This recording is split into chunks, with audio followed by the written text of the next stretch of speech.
This is the after effect of rain in my hometown village, and this is my village. So you can see the cows and buffaloes are enjoying their grass, and this is my house, and you can see my house. And this land belongs to my ancestors. So this is very beautiful land. It is a valley. So we are living in a valley, which is Palam Valley, and you can see it is surrounded by the mountains, and these are the trees, and these are the mountains which surrounds this valley. So mountains, you can see the fog and clouds as well in the mountains.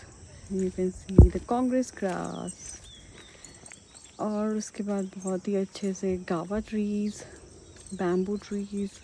There are lots of biodiversity I would say, and this is very beautiful view. I'm going on a walk after a rainfall. So these are the cows enjoying their meal, grasses.